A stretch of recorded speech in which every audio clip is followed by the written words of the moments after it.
Welcome back to another episode of AFL Unpopular Opinions. I'm Ryan Cook, back from a couple of sparring rounds over the weekend with Brian Taylor. It's our man Tom Rockcliffe. How are you, Rocky? Yes, very well, thank you. Good weekend of footy. A couple of blowouts that we probably didn't expect, but some upset results as well. So good to get footy back. Exactly. And from the boundary line at the Gabba Saturday night, Alistair Lynch. I'd lost 4 kilos over the weekend. Jeez, it was hot. Yeah. Suited up. But no, it was a good weekend of footy to see. Well, from a Queensland point of view, the ones we were both at, the Gold Coast were probably better than we thought after their Brisbane Community Series game. They were half average that game. Yeah.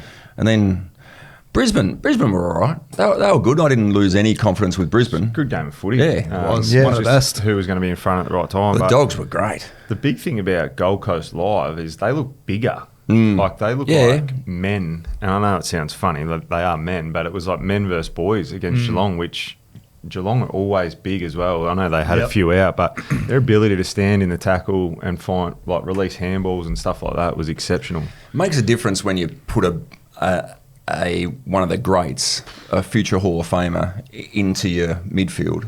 Because we've always spoken about it's Anderson, Rao, and Miller basically. Alex Davies came in late last year and good. Will Powell going into the midfield because he uses it so well. He adds class to that midfield. And then Petrarca to have his best game of his career in his first game. I mean, how's that? Bit of a point to prove, I would have thought. Yeah, well, their first 3 quarters were as good footy as you'll see, I think. And then obviously Geelong, even out the scoreboard somewhat, they still got 60-odd points or whatever it was. But it was looking like a 120-point drumming at three-quarter time. They were pumped after the game, as they should be. Yeah. Up and about, Bailey Humphries playing forward. That was a big thing last year in the off-season as well. To get Petrarca in, you couldn't lose Bailey Humphries as well. He had to stay, and they complement each other well, hits up at the footy, and they've still got a few potentially, well, they do. They've got Ballard to come back. He played his first game in 12 months in the VFL or longer, so he's going to walk in at some point to the defence. Matty Rao comes back. Then you've got the options of the other 2 forwards as well to come in, Ugle-Hagan and these guys. So they've got a bit of depth. I notice on the markets, they've moved into premiership favourites, which is a big call, I would have thought. I will introduce you here, Jack. We didn't do the introduction, but... No, let the boys... Jack Lindley, ladies and gentlemen. How you going, guys? Yeah, the footy has been good, guys. You're at the F1. You didn't even see any of it, so we're just trying to cover for you. Games, He's got his $120 hat on. Yeah, $70 for this one, and it's not even a driver's hat. So they don't miss you. Yeah, this was the cheapest one available. But no, great weekend of footy. The racing wasn't that good if you're an Oscar fan. What happened? Pulled a handbrake. Yeah, he hit the curb and just waiting for a mate and then spun out. No, it's just a rookie error, not used to the new power units, and spun the wheels. Pretty embarrassing, though. How was the vibe down sucked there? the guts out of the crowd, wouldn't it? It was somber after that. There were so many people head to toe dressed in all new Oscar Piastri kit, which would have set them back like $500 of an outfit. Yeah. But you could feel it going around as he spun out. You could feel the torque going around. Gasps, and then it was like kind of silent for a while, and people just looking at each other on their phones. And it's just like, do we just go home? They showed a shot at the grandstand. It was orange, all the way up. Obviously, Ned's supporting Ned's clearly, but Orange Tsunami. Orange Tsunami was there, but he didn't even make it to the start. Every year it's a disaster. The Aussie There's always something. Always. They can't. No Aussie ever goes well, do they? No, Ricardo had so many. So there's no new season. You want to get off to a good start. That Aussie's been on. No, still waiting. It's been a long time. And it looks like it's going to be a tough season unless these other teams adjust very quickly, because Mercedes has it under wraps at the moment. They were almost a second faster than anyone else in qualifying and then streaked away with it. So anyway, back to footy. Yeah, the Ned's F1 podcast you're listening to. They have, haven't they? Back to the point I was making. Suns are favourites now for the flag. Let me get it up. That's an overreaction. Massive overreaction, I would have thought. Here we go. Thought I had a quick squeeze on. You're right. Yeah, they're firmed into $5 favourites. Brisbane line is $6. Where did you guys have them on your ladder prediction? I think I had them 5th. Yeah. I had them top 4. Would you change your tone after that one game, or you need to see bit more? Well, see a bit more, but probably change. It'd be interesting, yeah. What do you change out of the first round? So probably a little bit more confidence out of the Gold Coast. The fact that Petrarca just adds class to him. I had Brisbane losing one game all year, so Here we are. Well, they've lost it. So get that out of the So way. you're still on track, yeah. I had Suns second, so I was pretty happy with that. I think I had them losing like 2 or 3. I was happy with my top 4. There's some odd change, but my top 4 was Brisbane, Sydney, Suns, and Dogs. Yeah, And I think Lynchy's the only one who had them outside the 4. Yeah. You had the Cats in the 4. Are you happy with them there still? Oh, I'm not happy, but they're staying there. Yeah. They don't, as we heard from Scotty post game, they're not going to sell the farm on one loss, and it's early. 6 They had or a couple 7 of out big as well. outs as Is well. that this is a small thing? This is not a Brisbane thing, but more a Geelong thing because they lost and they've got an older group. Should they be playing opening round grand final team? It's a quick turnaround.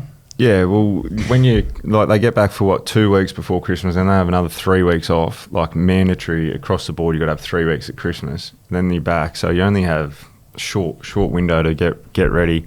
I know there's a bit of frustration at Clubland that it's too short. Like you can't, if you don't get them until 2 weeks before, and the compounding effect for Geelong, for instance, they're not coming back until really late all the time as well. So And I don't think that'd be too worried. And Scotty wasn't there much through the summer. No, either. no. Not that he has to be, but I don't think Scotty I think Scotty would reduce pre-season philosophically anyway with his team. But you can do that when you've got a mature group. Yeah. And it'll be different for their academy kids, those 1 to 3 or 4 year kids. You've got to get more load into them. But a young developing club, you need to get load in. Well, like and you need, Richmond especially when you're those doing systems and set plays and all this sort of stuff, you need the kids to learn it. So that takes time. Where are you at with opening round just in general? Because we have 5 games this weekend, and then we go into a full round for round 1, and then we have the buys. We have 3 buys. Yeah. 3 weeks of buys Yeah. after that. Personally, I think I like the focus on the northern states, but I probably would go for a split round. Yep. So make it what we saw basically, then go another 4 or 5 games in week 2, so we get those buys out of the road straight away. yeah, it feels a bit disjointed the start to the season, especially when you forecast after round 4 or 5 to catch up for all the miss. But I mean, it's an okay concept. I'd have everyone play though. I think you've waited all summer to see your team play, and it feels a bit weird it's okay for us because all our team, Essendon didn't play, but there's a big... At least you come in Monday happy. Yeah, mate. Like Undefeated still. no footy. Unlike No, you boys. no footy for South Australia or Western Australia. Like it feels like they're sort of left out somewhat. So you could potentially have one of them play 1 game in Perth, 1 game in South Australia, and away you go. But it's a bit all over the shop, I reckon. I think I'm a little bit past the Carlton Richmond. It feels like, why are we still persisting with that if it's not Thursday actually night. the opening round? And then Essendon Hawthorn Friday night, which could be anything after what we saw from the Hawks on Saturday. Yeah, so. I'm quietly confident there. Boys. Yeah, well, I think you should be. See, I was happy with Hawks on the slide from my pre-season that I wouldn't have Carlton probably at 10th, and Collingwood were good. So there's a few out of that. But yeah, Thursday and Friday night this week, I reckon it's going to be a bit of a downer after opening round. Like, no one's going to be really up and about to see Carlton play Richmond, are they? Yeah, I reckon there is. Who? I reckon there's a big focus on Carlton this week. Well, yeah, after what happened on the weekend. I thought their first half was really good. Yeah, it was. Yeah, but you just knew they were going to get rolled, though, because they should have been much further in front. Yeah. And you just think, well, and I reckon it was the SCG game last year where they missed opportunities and Swans came back.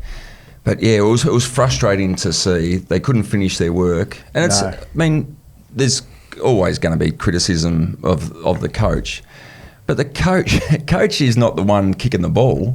I mean, they got enough of the ball. You just convert your opportunities. And there was some bits of play that you think, well, this is where Carlton are letting themselves down. You know, the skill execution things, you got to sort that out. But, you know, Errol Goulden kicked out in the 3rd quarter. Yeah. So he's kicked a short pass out. He's ran past Harry Mackay. Harry Mackay's let him go past and then pointed to someone else to pick him up. Goulden's got the ball back, laced out someone in the middle of the ground, next kick to Heaney, goal. Yeah. they're those small things, and we've all been in poor sides and we've all done that type of thing. But the really good teams don't miss those small bits. So Harry Mackay puts body on Goulden and blocks him. And if you're going to get against the Sydney Swans, there is no doubt your line coaches are saying, now Blakey and Goulden are going to give it and they want to get it back. So whether it's a kick or a handball, block them. I'd even be happy if you gave a free kick away to stop them. Say anyone else can have it, but not them, because they can do so much damage. Yeah, so just block them. How does Vossi address this? Because they would be pulling this up on game footage. So this will be coming up today. Thing, or? No, this is where the line coach has got to say. Now, deep down, Harry would have known, and there'll be other examples. And again, we would have done it in the past as well. But it'll be a line coach just circling this. So this is when you talk about areas for improvement. That's a big one, because it's when you haven't got the ball. It's not about having the ball or not having the ball. It's about the other things of just putting a simple block on so that player can't get involved. So that'll be highlighted. Well, you'd hope it'd be highlighted, and then Harry doesn't do it again. Yeah. And the thing for Carlton now is you've got a bucket of evidence that they struggle coming out after halftime. Whether it's a real thing or not, it's become a real thing. So there'll be opposition teams now that subconsciously or consciously go in and say it doesn't really matter at halftime, and it'll get inside Carlton's head because they'll be saying it doesn't matter, they can be up as much, we know the second half will run over the top of them. Then they start to believe it, and they lost their heads a bit in that third quarter, giving away silly free kicks, a bit wound up, but an exciting quarter from the Swans as well. What was it, 75 points? 12 goals. And when you see quarters like that, you normally see maybe a team kick 8 goals and the opposition will kick none. Carlton still kicked 4 goals. Like, we had 16 goals in a quarter, which is off the charts. And that's the scary thing, I think, for the competition. Spoke about Sydney improving, my Swannies. They're going to be hard to stop. They look when they get going, and they've got different options to goals. Kerno, obviously, are focusing that front half. They've got all areas of the ground covered. So Goulding, Warner. Yeah. So Heaney had 3 disposals at half time. Goulden 8. And then they've just come out and put on a clinic. Warner was going well in the first half, but Goulden 12. Heaney 13 and 2 goals. McInerney 3 goals in the third term as well. So their upside is huge. But that's where I reckon there will be a lot of people watching this Carlton Richmond game. Well, you think back, Richmond were the biggest winner of all time, weren't they? In the odds last year, when you go odds, when they beat Carlton in $13 or something, something long, and came out and upset the Blues. Yeah. Like, if that happens. Where are we with Carlton? Surely. Do you reckon? I don't know if it's too early still. I don't think they would. I don't think they'd jump and tap. The fans are going to be distraught if they lose to Richmond. You can't possibly. That'd be poor by the club. Yeah. Because but the writing will be on the wall. Well, they've made all the adjustments around him with footy manager change and that sort of stuff. They wouldn't. There's no way. They can't. Well, they made these adjustments, so you've got to see that out at very least. But you wouldn't want to be. You wouldn't want to be in his seat if they're zipping 2. You wouldn't want to be Dan Gorringe. No, well, that's another conversation, isn't it? What about Kerno vehemently celebrating after his goal? What's your thoughts on switching teams and then really getting up in the face of your former teammates after you score a goal? I don't think he got up in their face there. I thought the Blues got in his face. I think you got to be respectful.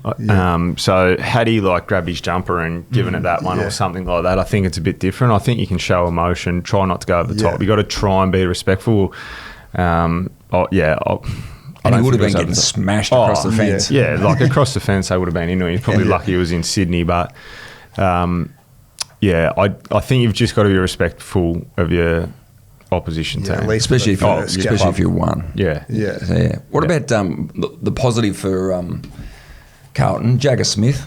Yeah, that's good. Yeah, and Dean as well. Dean was really Dean off halfback, so he's going to be a player, isn't he, Smith? Oh, geez, yeah. He's probably he looks a bit like the way he plays like Walsh. Neither of them are elite as far as speed is concerned. Yeah. So they probably got some question marks around elite speed in that middle, but geez, 9 touches in the first quarter. He just knows where the ball is. What about Paddy Cripps? There's been a little bit of criticism for him. Do you think that's warranted? 19 touches? No, I don't think so. speaking about Paddy Cripps, and he'll probably get to a point where he walks away probably before his time, and there was talk about it over the weekend as the game gone past him. I don't think the game's gone past him. He's carried that footy club on his shoulders for years and years and years, and at some point, Lynchy can probably attest to it maybe early in his career when you lose a lot. The guys that, when you lose a lot, you're dictated to, your week is so bad and rolls into years, months, and then into years because you're getting hammered and hammered and hammered.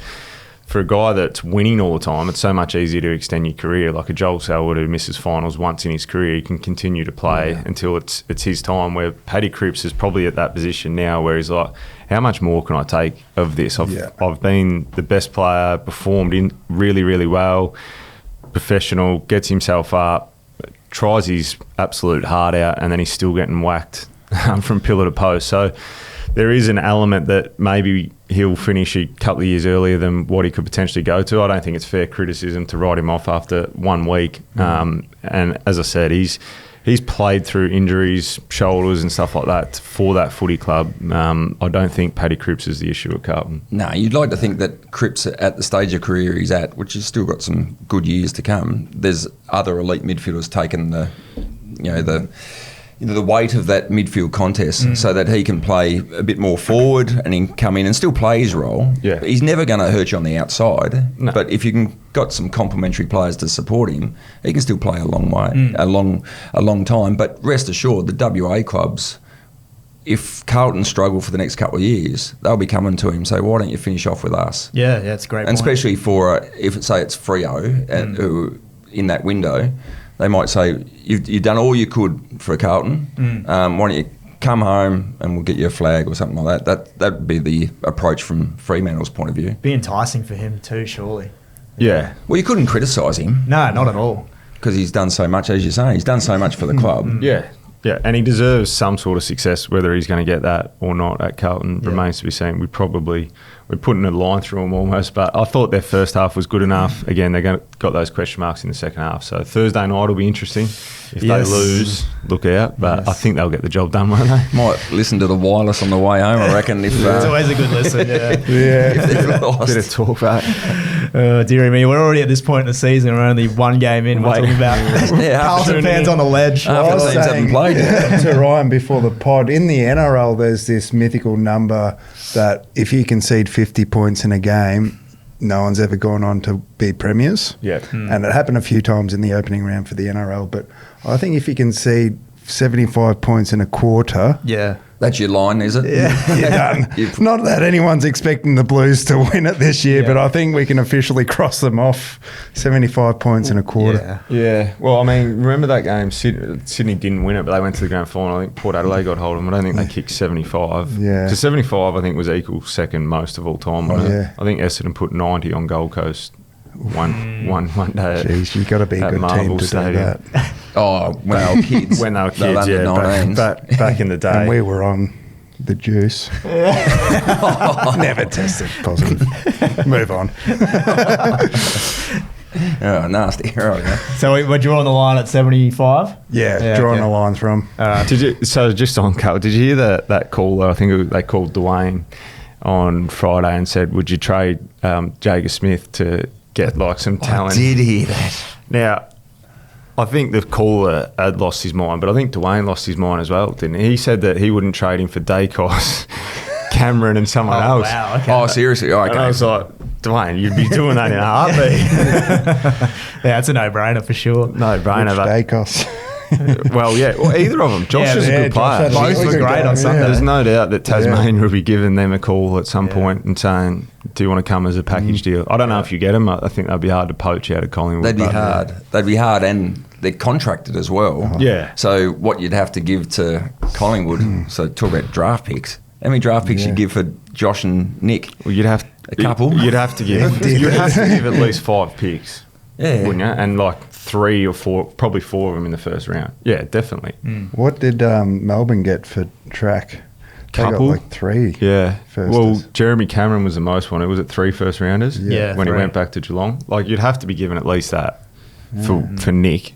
And then Josh is going to demand a first and second. Yeah. 77 Yeah, so disposals yesterday. Have you got 4 first rounders and a second to give up? Probably. Yeah. Probably got like that. 20. We have. So it'll be interesting in the next strategy meeting. Yeah. Who's on the whiteboard? Yeah. But they were impressive, weren't they? Jumping to Collingwood, I thought they. Oh, good. They had half their back line out, like key defenders out, and they stood up really well. Concerns for the Saints and how they operate. Like we speak about their off-season, what they brought in. They're going to take time to work out how that operates right for them. I don't think Marshall and DeConing work. I think they're both pure ruckman and one. DeConing was very good though. Yeah, I thought he was.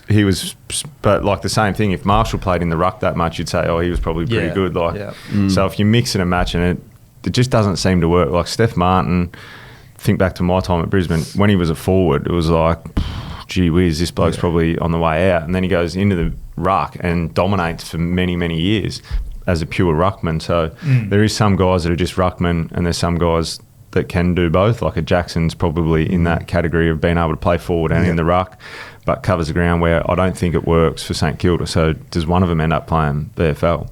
Yeah. Potentially. So you got concerns about the Saints?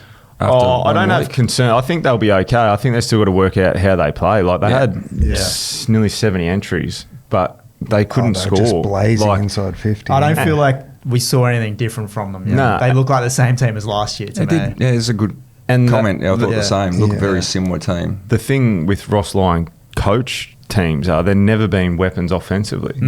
And I think that's going to be the case again. They've got a few weapons now, but can they put on those big scores? I'm still not convinced that they can. Collingwood only had 40 inside 50s and win the game. They've had plus 20 or the like inside 50s and couldn't get the job done. So and Nas is going to get a heap of attention this season. So he's got to and work more his so way. after the weekend. Yeah, that someone sat on him, and not everyone's capable like Perryman to go the whole way with him, play midfield and back.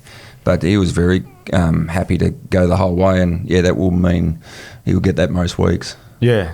So I'm not sold on them. I think they're going to take a bit of time. We all had them sort of jumping up. They can still play finals, and it's going to take a bit of time. But it might be one where it takes 12 months, and they're going to be better in 27. Yeah, they're still missing King because Sharman had some opportunities in that fourth quarter. Liam Ryan had a decent game, but he had the same thing, missed opportunities. That's been the story with St Kilda for the last 3 years. Yeah. Like how does it operate right? King can make or break your whole era. I think so, yeah. And you can't rely on him. So. Well, that's the issue, isn't it? Yeah. If you put him up there and you can bank him for, even if you could bank him for 45 goals, that's a massive asset because that gives the midfield almost all that confidence to go to him to start with, and it just feeds on itself. So, he's going to be a massive watch over the next few weeks, whether he can get back and play like his brother. I mean, his brother is an interesting one at the Gold Coast as well. He touches it 5 times, kicks 4 goals. Yeah.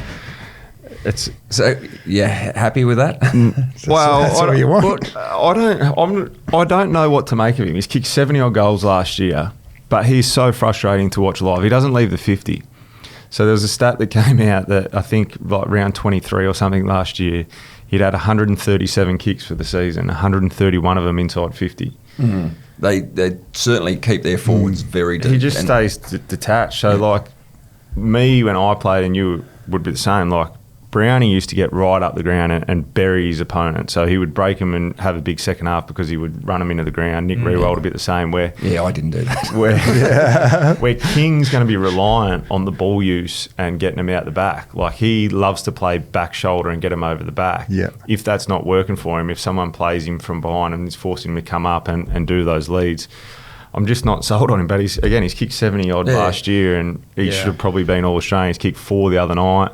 Bailey Humphrey hits up, Petrarca hits up, so maybe he doesn't have to do it. Maybe that's a secret to his longevity compared to his brother. Maybe St Kilda need to have a look at that.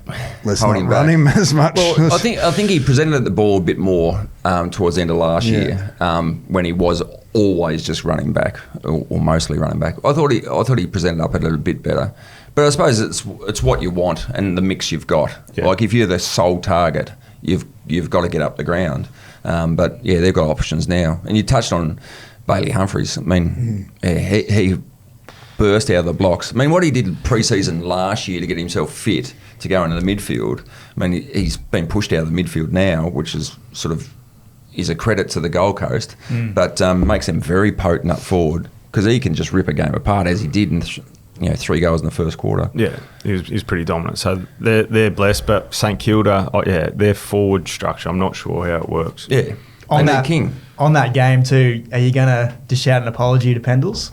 No. Yeah. He was very good. He was very good. He was very good. Like, I mean, they used him sensationally, didn't they? I think he only played 20-odd% in the first half, or very minimal, then comes on. So he's effectively a sub, which I think I said last week he'd be an ideal sub, even though the subs are gone. But he was good, played a different role, played across half forward, which we've never seen him do throughout his whole career. I wouldn't have thought he played half forward, 5 goal assists.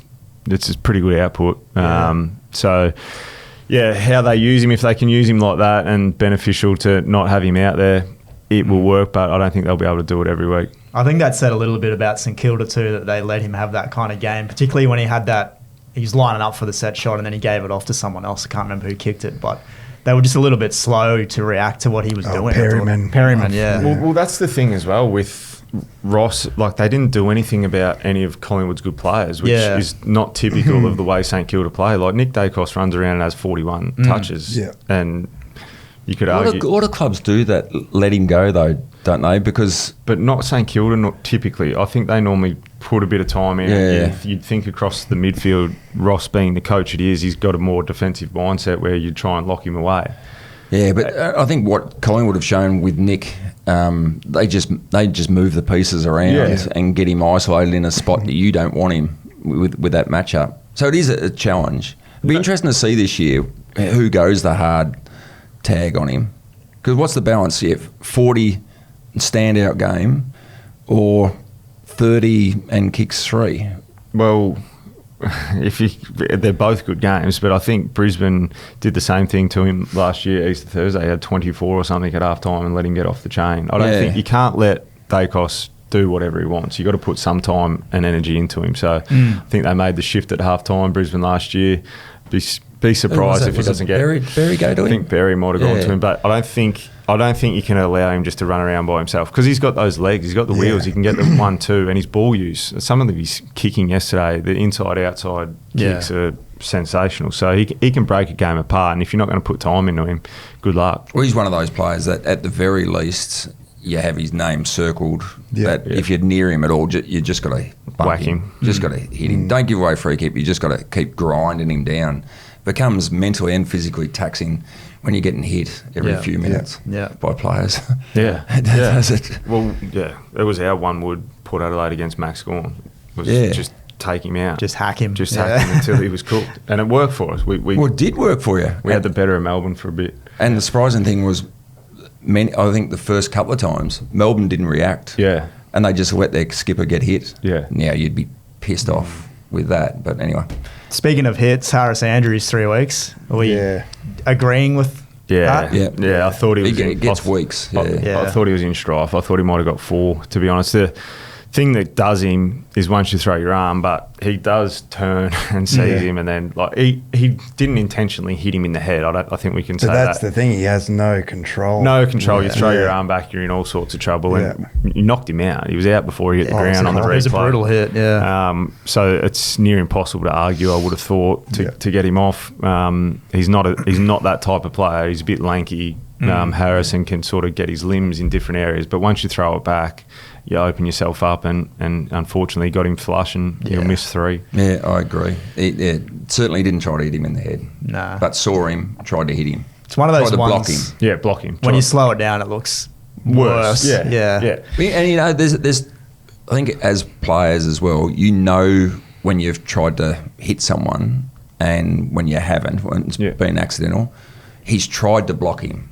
He hasn't tried to hit him in the head. He's definitely tried to block him hard. Get the ball, Getting the ball. But the fact that he's tried to do that and hit him in the head, knocked out. It'll be interesting to see how they go without him, because I'd say he's the hardest player to replace. 100%. He's the most important player. Yeah, they're a different team when he's not on the field. So Darcy Gardner goes out as well. Yeah, he got a week. So he gets a week. Zach Bailey. Bailey shouldn't get a week. I don't agree with that. Joyce will have to come in to play that role with Ryan Lester, because you got Jack Payne on the sidelines as well.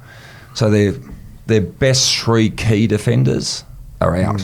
That's a massive hole. And they only have to play the Swans next weekend. So, It's a huge out. But Zach Bailey on you, so you're not happy with that? No, I don't think so, because I think he's getting thrown into the ground quite violently. And I get that he's made contact with the head, so they're probably going to...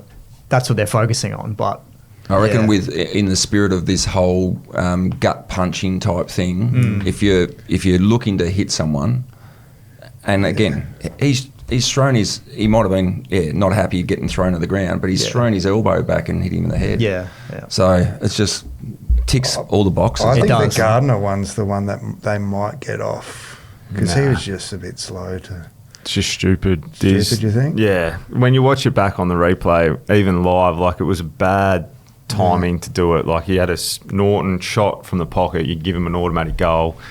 Once he takes the mark, he's not looking at the footy and just puts his arm up and then gets him in the head. Like, it's hard to argue if they say, what are they, careless, high and low impact. I think it's near impossible to argue a week down. Like, you can't say, I was going for the ball, because you're not looking at it. You run at the bloke and hit him. So it was a gumpy one, that one. But I think with Harris Andrews out, I think they'll try that one. They'll pose the question. Yeah. Well, they'll be sitting there this morning going, what are we going to do? Yeah. Can we argue anyway? They would have had lawyers. And that's the frustrating thing. Like, with these things, you go, and it's actually like a case in front of a jury and lawmakers. It's like, well... It all seems very extreme. Oh, it's ridiculous. Well, because it's so important. Yeah. So that's where, the lawyers are trying to get you off on arguments of law or technicalities rather than the old school from the castle, the vibe.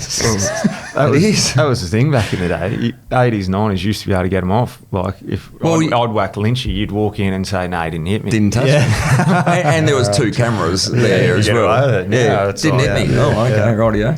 What did you make of the umpiring overall for the round? Because we were all kind of a little bit nervous about it last week. It's going to be ticky-tacky kind of stuff called, but I didn't think it was...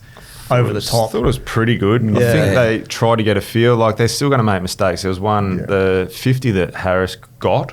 Yes, I thought was Zorko kicked the goal. It was like, is that 50? The marker's there. Has he gone over? I don't think he went over. And if he did, it was half a millimetre over. Like, so they're still going to make mistakes, but I think overall it was pretty good. And that was the one. I think that in the Lions game there was about 4 that you weren't sure.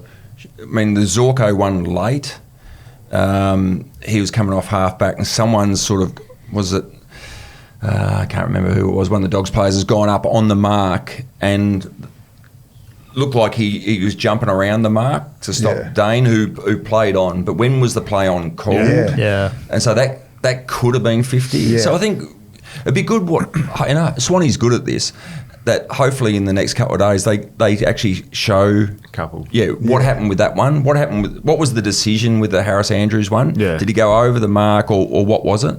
I think there was another couple, someone came in and felt they weren't within 5 metres, so pulled back, and they paid that one as well. So I reckon so we all know what was the decision and understanding there will be some mistakes, and that's fair enough. Yeah, I just think that, like, naturally with the new laws coming in, there's going to be more and more 50s, and maybe 50s is just a bit too much for what the actual penalty is. Like, moving off the mark, do you really change a defensive kick into a kick at goal now? It can change a game. Like, can we introduce something else? Can there be a 20 or a 30 for these smaller infringements? Well, the Sandfield's got that. So the Sandfield play at 25 and 50. Yeah, okay. So you got the breakdown, which it seems like we're going down the Sandfield path with the last touch out of bounce and stuff. So what's it take to get a 50-metre penalty in the Sandfield? Couldn't tell you, but I know that there's some... You didn't get one when you had 60 touches? I should have got a few, but never did. Nah, I know that there's 2 sets. So there's like a smaller infringement is 25 and a bigger one's 50, but I don't know what the breakdown of it is. I know that there's 2 different ones. 50 is just massive. And it's often not 50, it's often 60, 65. Yeah. Okay. But out of that, I thought that was probably the best game of the weekend, Brisbane and the Dogs. Yeah, definitely. Dogs were Dogs are going to be hard to stop as well. If they can get their defence sound, which they were pretty solid on the weekend, I think Brisbane is still will have teething issues in the first half of the year to see how that operates with Oscar Allen coming in and how that focuses. But they're weapons. Ed Richards is some sort of player. And Bontempelli goes forward. 15 or 16 score involvements. Yeah, 16 score involvements, score assists. And then it frees Bontempelli to go up. And he didn't have like 30 possessions or anything like that, but he played pretty much predominantly as a forward in the last quarter. Yeah. Had his hand in 3 or 4 goals. And it's just like, well, he's a weapon for you as well. So that's where I think Kennedy helps there. The big body. Like he turned the ball over a little bit, but he got a heap of the ball. So, if you've got a big body like him in there, Bontempelli can go forward much easier. The psychological hurdle they just needed to get over, beating like one of the better teams early on in the season, just to prove they can do it. English was handy. Yeah. That fourth quarter especially, very impressive. And what about Bailey Williams' goal? It could potentially be goal of the year. Oh, yeah. He's ducked and weaved and thought, no, I can't go that way, so he's gone again. So much candy. That was a great goal. A few Lions players have diabetes after that. They're all laying on the deck. I thought Charlie Cameron, that was an important game for him to have as well. 4 goals. Like, he played really well, and defensively as well. Yeah, he was sticking tackles and stuff. He had a couple of moments where the ball just didn't bounce for him in that last quarter. Oh, yeah. A couple of moments, but I thought he was really snap good. That hit the bladder. He had a couple of left foot snaps. So he could have had a massive one, kick inside 50, I think, in the last quarter, kicked it over Oscar Allen's head. But I thought overall his game was really, really good. He bounced out of the grand final where he had a quiet season by his standards last year. I thought he started really well. Yeah. Well, everyone was did you at one stage? But a lot of people did say that he should be in the 2s, should be dropped. I said they should have dropped him. Whereas Fags went he's more the arm around to support you all the way through, and he finally repaid that on grand final day.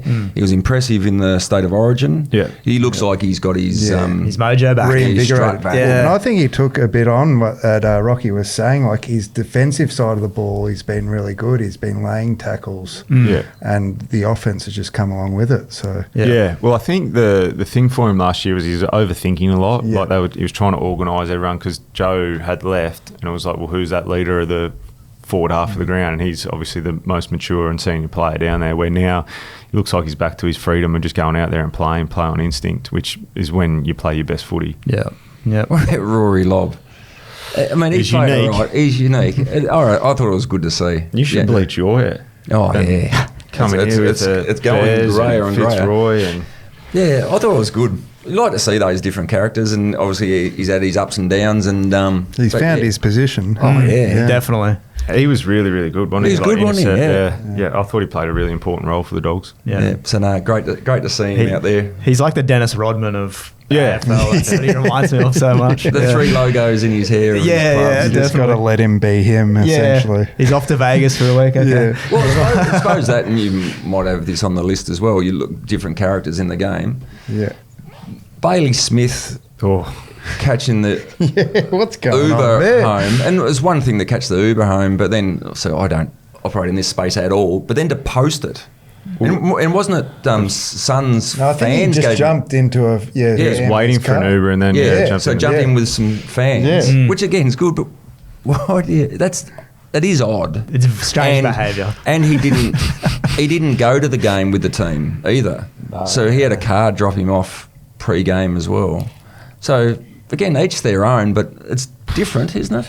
Well, to go home not on the bus is bizarre. But in saying that, in his defence, that's the worst ground in Australia to get out of. Oh, it's horrendous. It's terrible. So if he was ready to go, I mean, I don't think from memory, and this may have changed, but my understanding was Geelong don't really have post-match meetings. Yeah. So you get in your rooms and it's just... You reckon he's done the old, I'm not even showering, I'm out of here. Just put his shirt on and walk straight out and waiting for an Uber. If family's gone, we'll take you.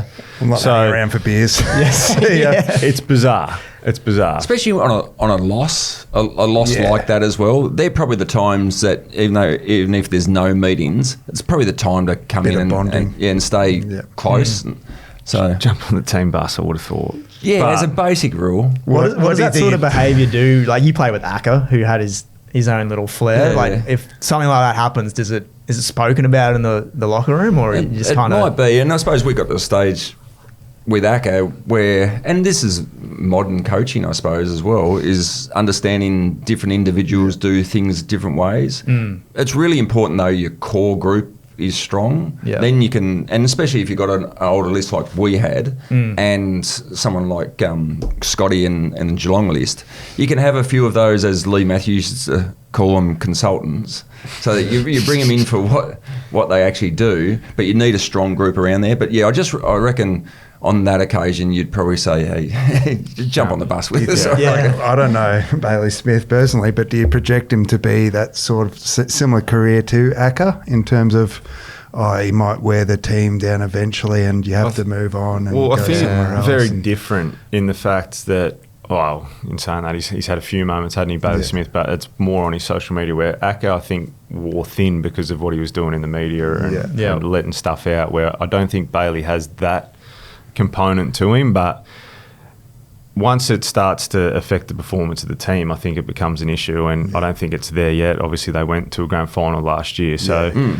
I think you've still got to allow him to be himself, but as long as you've still got team investment, you can't be all about Bailey and Bailey's brand or whatever, however you want to label it. You've still got to have that team element, and that's the fundamental thing. I think you got to get that right. And as Lynchy said, like they're the times to stick together, and because that's probably the worst we've seen Geelong play for a long time. Definitely. It was. 3/4 time, it was going to be Chris Scott's biggest loss. On the back of that grand final too. Yeah. So it's probably the time to hang around and just get around each other, I would have thought. But it's 2026. We've got welfare dogs and everything. So. Who was the Acca of your time? Was it Mitch Robinson? I don't think we really had one. I'm struggling to find Mitch, one. If you don't think you've had one, then you're the one. Mitch was Mitch, right? Like, you didn't know what you were going to get or what he was going to say, but I don't like his intent was right. He was always trying to do the right thing by the team. But it might have been me. And Port was no one either. Yeah, okay. Yeah. Let's look ahead. Where then. did I see Bokey pop up? Carlton. So yeah, he's joined in sort of a leadership capacity, I think, and work with the leaders and young fellas. So has he moved? Yeah, back moved to back to Melbourne. So I think he's there full time. Geez, he'd be a nice addition to any club. Yeah. Well, I think it was either Collingwood or Carlton in the end. Yeah. So I went with Carlton. Might get a run in the guts in a couple of weeks. Well, mid-season drafts, it might call him up. Offer them something. This coming round one. Wait, we're not skipping over the Hawks, surely. You've been very quiet. We can talk Hawks. I don't have that much to say, to be honest, because it was very flat on Saturday, and they were belted. Like the scoreboard flattered them in the end. Like, I thought they came back okay, but it was it 60 odd points at one point? Yeah, it was. I was saying to Jack off the air, the frustrating thing being a Hawthorn fan is they can shut down, maybe they didn't shut down Jesse Hogan. He still kicked 2 or 3, but then you have Jake Stringer kicking 5, and that's been like a theme for that club for a while. We allow these like second-tier forwards to just kick bags against us, and I don't know if that says something about our back line, but I thought Sicily was really good, but aside from that, it was ordinary. Well, you think like the Giants, how many they had out, and you sort of thought, Hawthorn by how far, and then a high-scoring game, high intensity, but Hawks would be disappointed with that, I would have thought, Lynchy. Oh, yeah. How did your footy tips go on the weekend? I actually tipped GWS, even though I'm a Hawthorn man, so I just thought... Yeah, at best 2 from 5 I thought I would have got. Not that I did it, but... Yeah, Sydney, went Sydney, went Suns, and I was borderline GWS, but maybe even... Yeah, I would have gone GWS at home. I went St Kilda as well. Lions went and Saints, so it was horrible. No panic yet because there's a number of people been talking down Hawthorn. Well, they came for us in the comments because we clipped up your take on them last week, and Hawks fans weren't happy, but... No, we had them at highest. Lynchy, you had them 8th. Yeah. And then you two had them 9th. What was my take on them? I forget. You were looking at my ladder the whole time. I think all of us sort of had them in the same or sliding slightly. Like sliding. We spoke about they hadn't improved anything, and like that's right. when Will Day and that's not there, they're a different team. If he's up and about, they've got a few injuries, but Deer and we said that we needed a big forward to step up. Take hold. You watch Merritt run circles around them this week. Yeah, it probably will happen. There's big question marks up forward still. I mean, Ginnigan, Chol kicked 2, Gunston kicked 4. The Wiz look good. Yeah. But I just still think they're missing that punch to really take the next step. Their whole game plan is intensity, and they were lacking that. So it's just... hunting numbers. Yeah. I was thinking on the weekend, the whole Hockball era is definitely over. Finished. I think teams have figured that out. Yeah. So they're going to have to find a different way going forward. But... get a good look at them Friday night, touch up the Dons, and away we go. Yes. Oh, boys, don't be silly. You'd go in confident, wouldn't you? Or not? Yeah, guys. Don't, your tips are already behind me. Jump on. This is start to tip the outsiders in round 1. Lynchy, you'll be at the SCG for Swans Lions. This is suddenly a very important game for Brisbane. Yeah, I mean, no panic. I didn't lose any confidence out of the Brisbane game with the way they performed. They did a lot right. They just come up against a very good team. That I thought the best part of before we get on to that, the Dogs' best part of their win was they should have been in front earlier and missed some opportunities, but then kept hanging in there and converting their opportunities late. So that was good. But yeah, this Lions, this was why they'll go Darcy Gardner. They'll appeal that one, I would have thought. Yeah. Otherwise, you're just going in a bit thin. Your 2 key posts are... So who plays on Charlie Curnow? You have to be Ryan Lester, wouldn't it? You're nearly going to have to. Probably Lester probably plays on him anyway. And then you have to bring in Joyce for one of the other big forwards. So it's going to be a big challenge, and you've got to stop their run. Through the middle, that'll be fun to watch. I mean, McCluggage also, we didn't touch on him. Looks like he's done his calf. Don't know how bad that is. Well, he sat out the second half of the trial game as well. So we had a Corky in the calf in that community series. Corky. Well, whatever it was, he got a knock. Hang on. Well, I mean, they've sat him off and said it's awareness this weekend. You're not going to sit him off in the first quarter if it's awareness. I wouldn't have thought. What, in this round, week? Yeah, round 0. Oh, no, he's done his calf. Yeah. So, like... But I reckon the awareness was while they sat him off in the community series. Yeah, that's what I reckon. Yeah, I think he had the tightness. You just don't want to mess around with calves and stuff. Just sit him for a few weeks until it's right. Well, that's right. So, did they get it wrong going in? Yeah. Should they have played him? Yeah. So he doesn't play this week. Yeah. Got the bye the following week. So he'll just sit out a couple of weeks at best. But he leaves a hole in the middle. He's the one that you would have been looking to in that last quarter to step up. He always does it fine. He's classy to get him over the line, and wasn't there, so they sorely missed. So all of a sudden we were talking last week that they're going to lose 1 game for the year, and now they're going to be plugging holes. They can start the season 0-2. Who did you have them losing to? The Suns. Suns. Oh, you did. You split the Q clash, didn't you? Yeah, I had them losing to the Suns. So, but rough. But as we saw last year, every time they lost, they bounced back incredibly well. So Fags gets them up and about. Up and about for this one. All that depth we spoke about. Yeah. We'll just get an opportunity to see a few more come in now. So you got 2. So Joyce. So if those players do go out, so that's Bailey, Darcy Gardner, and Harris Andrews. That gives an opportunity for Joyce to come in. And the other one is Link McCarthy. Well, he probably comes in. Yeah. He could come in to play his first game in a few years after back-to-back ACLs. So that'd be huge if he comes and plays half-back. And I think we'll get the first look at the kid as well, Annabelle. I think he comes in and plays. That's exciting. Yeah, he's going to be a good player. He's going to be a real good player. So. Do you reckon? Yeah, because they didn't play him in the community series. Nah, but like when you've got, if Bailey not there, McCluggage not there, I suppose you're going a couple. You're playing him across half forward. So they could potentially have 4 changes, which you would think he would come in.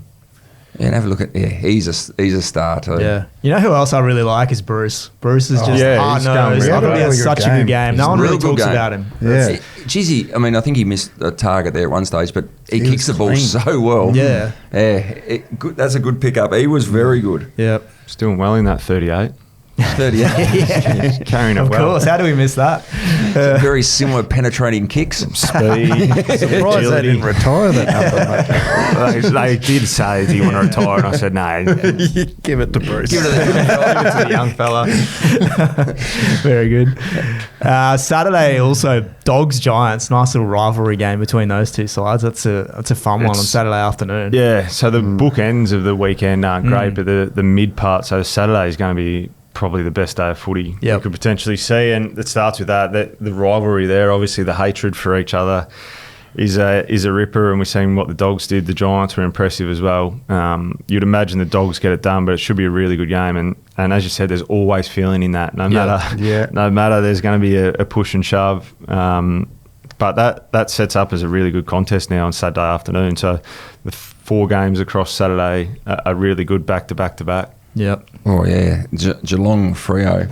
Freo should be going there. Beat them there last year. Was it last year? Yeah. I feel like they have a couple of times recently. Yeah. Cattery, Or go all the way back to that. Was it the last game of the year or the first final they played down there? Yeah. And Ross Lyon was coaching Freo many years ago. So they've had success down there. They'd be wanting to win that. I mean, they should win that.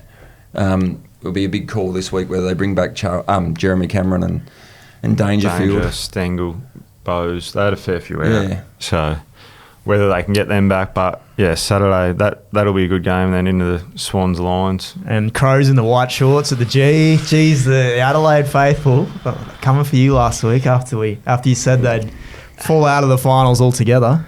We'll get a good look at them here. Someone, mad Adelaide Crows supporter, said we'll definitely finish in the top 8. So I've got a little wager on that one. I don't think they will. I think, as we know, they've had their issues. They've got a few out. So Collingwood up and about after their first win. Tough game for the Crows to go over there, but we'll find out a little bit about them. We'll see where they're at, but I can't see the Crows staying up the top. I think they'll come back. Well, we touched on it last week, didn't we? Their opening games. So Collingwood at the MCG, then they got the Dogs, which is a tough one. Geelong at Geelong, then Freo in Adelaide, and Carlton. Who we thought would be better. Saints, who we thought were better. So it'll be a good start of the season. Yeah, lots of storylines. Well, and then you jump to Sunday, and what if the D's beat St Kilda? And then are we off the Saints bandwagon at the G? Very early to be off, eh? Are we jumping off them if they get rolled? North Port Adelaide, and then the cracker on Sunday night. Suns about to score 200 Suns by how many? Well, that's a tough game for West Coast. Well, could they have their first 100-pointer? There you go. They've never won by 100 points. Their biggest win, believe it or not, was the week before finals last year against your Bombers. It was 95 points or something. Kept them under 100. That's a win. They've never won by 100, but you could nearly tip them to win by 100, couldn't you? What's the line? I'm just trying to find it. 60 and a half. Oh, easy. Come on. Pending, we've had a bit of rain, but it should be dry by Sunday, I think. I think it clears up here. If Gold Coast play like they did on Friday night, they'll win by 100. And I reckon there'll be discussion this week about the maturity of the club. I reckon the Gold Coast, so that was one of the great wins. Yeah. They've got to back it up. And they just can't go through the motions to play West Coast, with due respect to the footy club. But they're an under-resourced young team. Yeah. Dimmer will be winding these guys up to get it done, and get it done in a really professional, big way. Yeah. Well, I think it was your old coach, wasn't it? Lee said you start games the way you finish the last, and they finished a bit off like Gold Coast, so they would want to come out all guns blazing, which they did again on Friday night. They've started games really well last season, so you'd hate to see them off the boil a little bit, give West Coast a sniff. I can't see it happening. I think they're a different team and a different beast this year, but they're premiership favourites. So you got one of those premiership favourites and wooden spoon favourites. Yeah, so might be a margin. The last 2 games, they've come out of the midfield and laced out their full forward. So against Brisbane in the Community Series, was Anderson just lace one out. Yeah. And then Will Powell hit Humphreys lace out as well. They off to a flyer. All right, that might do us for this week, boys.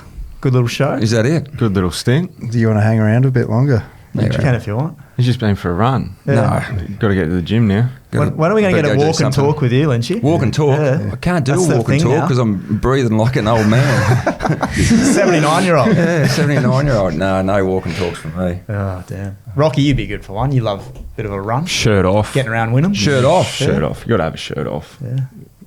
Shirt off. Shirt off. I want to see one of your promos for your business. Shirt off, sitting behind the desk, just with a bow tie on. Nothing else? No, nothing else. Where's the bow tie?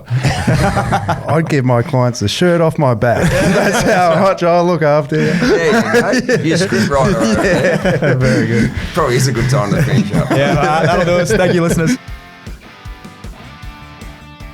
You win some, you lose more. For free and confidential support, call the number on the screen or visit the website